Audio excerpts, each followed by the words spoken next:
In this video, you will learn how to apply Chebyshev's theorem and the empirical rule.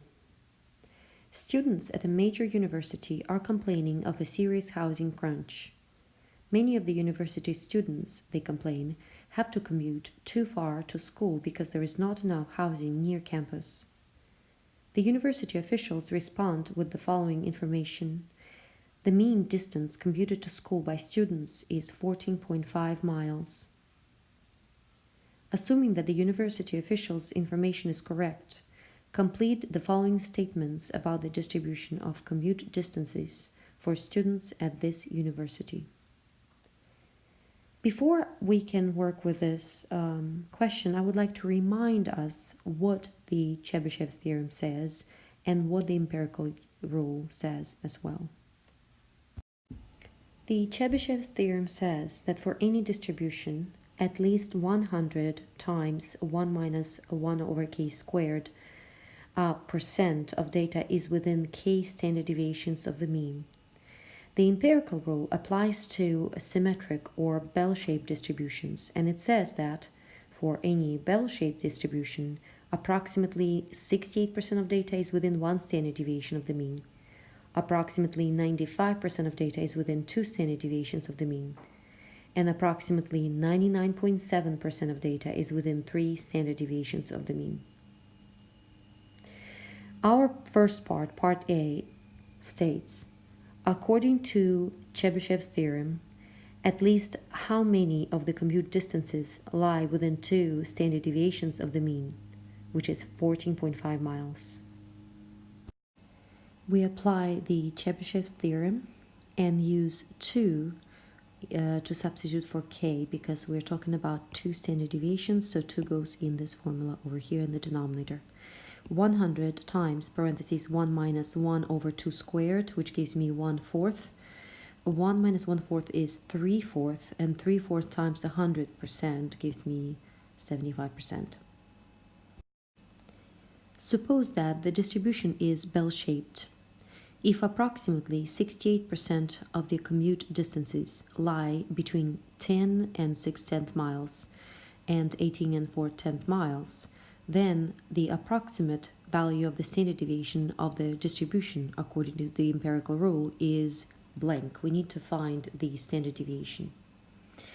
So what do we know? We know we have a reference to a bell-shaped distribution, which means the empirical rule applies, and it says that approximately 68% of the data is within 1 standard deviation of the mean for such distributions. My mean is anywhere between 10.6 and 18.4 miles, so let's write that down.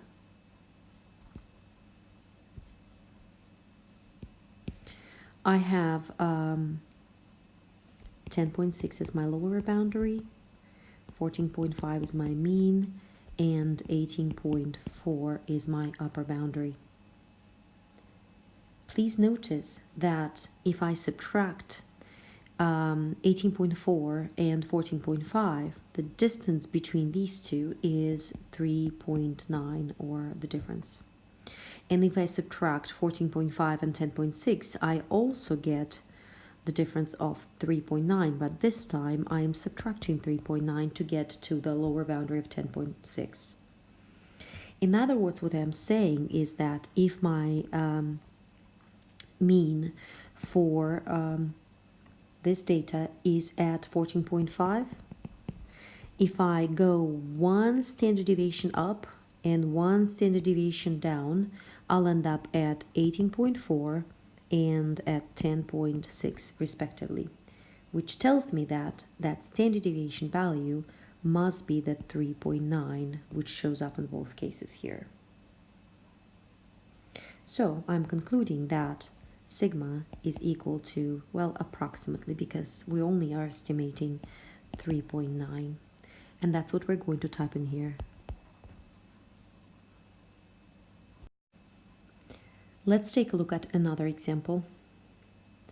A nationwide test taken by high school sophomores and juniors has 3 sections, each scored on a scale of 20 to 80. In a recent year, the national mean score for the writing section was 51.9, and a standard deviation of 9.5. Based on this information, complete the following statements about the distribution of the scores on the writing section of the recent year. Part A.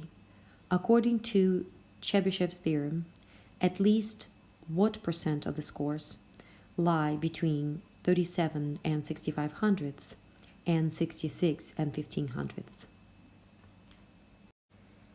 First of all, we identify that mu, or mean, is 51 and 9/10, while sigma, or standard deviation, is 9 and 5/10. According to the statement here, we have our boundaries at 37 and 65 hundredths and 66 and 15 hundredths, and the mean is the center of this interval. I will find the difference between the mean and the other two numbers, and when you subtract 66 and 15 hundredths with 51 and 9/10, you'll get 14 and 25 hundredths. That's how much you need to get from the mean to the upper boundary. And if you subtract the mean with 37 and 65 hundredths, you get also 14 and 25 hundredths, which means that's how much you need to subtract to get down to 37 and 65 hundredths from the mean. How many standard deviations does 14 and 25 hundredths represent? To answer this question, I need to divide 14.25 by 9.5.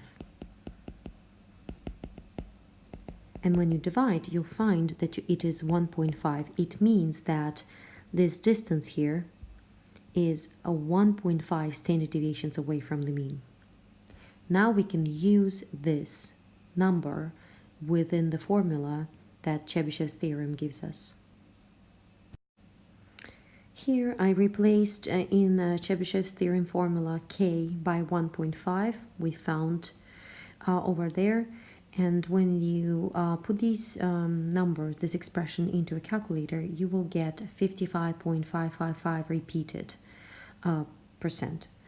When we round, it will be 55.6%. Part B is very similar to the one we just did. According to Chebyshev's theorem, at least what percent of the scores lie between 32.9 and 70.9? I am placing my mean between the two stated quantities. I find the difference of 19 units to get from the mean to the upper boundary of this interval and from the mean to the lower boundary of the same interval, and 19 units of difference there. When I divide it by the standard deviation of 9.5, tells me that there are two standard deviations that I step away from the mean in this case.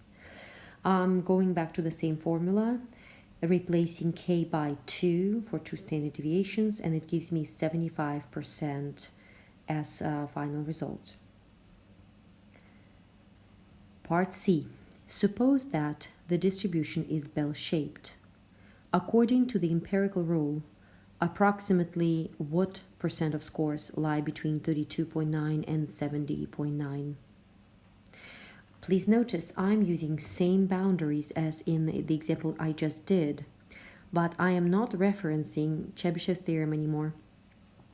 I am referencing the empirical rule because I'm dealing with a supposedly bell-shaped distribution. My interval didn't change. I still have 32.9 on the left side of the mean and 70.9 on the right side of the mean. And I know from the previous part that there are two standard deviations that we step from the mean to the upper boundary, two standard deviations. According to the empirical rule, for bell-shaped distributions, approximately 95% of the data will be within two standard deviations away from the mean, to the right and to the left, which means I can just simply conclude that my answer is 95% for this part. Part D. Suppose that the distribution is bell-shaped. According to the empirical rule, approximately 99.7% of the scores lie between what two values? In this case, we'll look at the same story really from a different perspective. We now don't know the two boundaries on the right and left side of the mean. We need to find them. So for part D, I don't know the lower boundary. I know mean is 51.9 still. I don't know the upper boundary, but I do know how to find how many standard deviations away I need to step. How do I know? Well, our statement includes partial hint, approximately 99.7% of scores.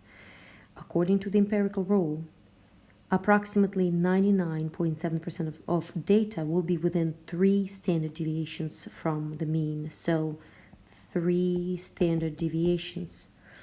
What is my standard deviation? Is 9.5. So I need to multiply 9.5